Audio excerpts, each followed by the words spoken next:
کیا آپ نے کبھی سوچا ہے کہ اللہ کے نزدیک سب سے بہترین انسان کون ہے؟ کیا وہ جو بہت امیر ہو، یا وہ جو مشہور ہو جس کے ہزاروں فالوورز ہوں، یا وہ جو بڑے عہدوں پر فائز ہو؟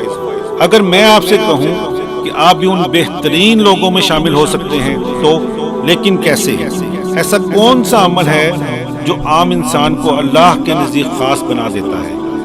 نبی کریم صلی اللہ علیہ وآلہ وسلم نے صرف ایک جملے میں اس کا جواب دے دیا۔ رسول اللہ صلی اللہ علیہ وآلہ وسلم نے فرمایا، خیرکم من تعلم القرآن وعلمہ، تم میں سے سب سے بہتر وہ ہے جو قرآن سیکھے اور دوسروں کو سکھائے۔ یہ صرف ایک حدیث نہیں، یہ زندگی بدلنے والا معیار ہے۔ اگر آپ قرآن و حدیث آسان، مختصر اور دل کو چھو لینے والے انداز میں سمجھنا چاہتے ہیں تو آپ بالکل درست جگہ پر ہیں۔ یہ ہے فاروق ٹی وی، جہاں ہم کوشش کرتے ہیں کہ اللہ اور اس کے رسول صلی اللہ علیہ وآلہ وسلم کا پیغام سادہ الفاظ میں دل تک پہنچایا جائے۔ اگر آپ پہلی بار یہ ویڈیو دیکھ رہے ہیں تو چینل کو سبسکرائب کریں، کیونکہ یہاں ہر ویڈیو آپ کے ایمان اور عمل کو مضبوط کرنے کے لیے ہے۔ نبی کریم صلی اللہ علیہ وآلہ وسلم کے زمانے میں بھی لوگ حسب و نسب، طاقت اور مال پر فخر کرتے تھے، کوئی قبیلے پر، کوئی دولت پر، لیکن اسلام آیا اور اس نے بہتری کا معیار بدل دیا۔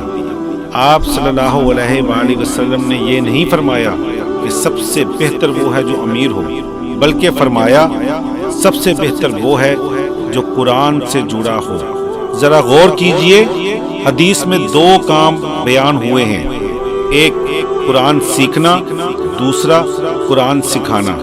یعنی صرف خود نیک بننا کافی نہیں، دوسروں تک روشنی پہنچانا بھی ضروری ہے۔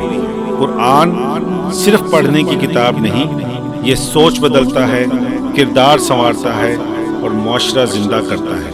جو قرآن سیکھتا ہے وہ خود بدلتا ہے، اور جو قرآن سکھاتا ہے وہ نسلیں بدل دیتا ہے۔ اس کی عملی مثال کچھ اس طرح سے لیجئے، ایک عام سا شخص، نہ عالم نہ حافظ، لیکن روز تھوڑا وقت نکال کر دو بچوں کو قرآن پڑھا دیتا ہے۔ چند سال بعد ایک امام بن گیا، دوسرا استاد، تیسرا اپنے بچوں کو قرآن سکھانے لگا۔ سوچئے ایک چھوٹا سا عمل کتنا بڑا اثر چھوڑ گیا۔ یہی ہے علمہ کا اصل مطلب۔ یہ حدیث ہم سے سوال کرتی ہے، کیا میں قرآن سیکھ رہا ہوں؟ کیا میں اسے سمجھنے کی کوشش کر رہا ہوں؟ کیا میں کسی ایک انسان کو بھی قرآن سکھا رہا ہوں؟ یاد رکھیے، حافظ ہونا شرط نہیں، ایک آیت، ایک دعا، ایک لفظ، یہ سب بھی اسی حدیث میں شامل ہے۔ نبی کریم صلی اللہ علیہ وآلہ وسلم نے فرمایا، تم میں سے سب سے بہتر۔ یہ خطاب کسی خاص طبقے کے لیے نہیں، بلکہ ہم سب کے لیے ہے۔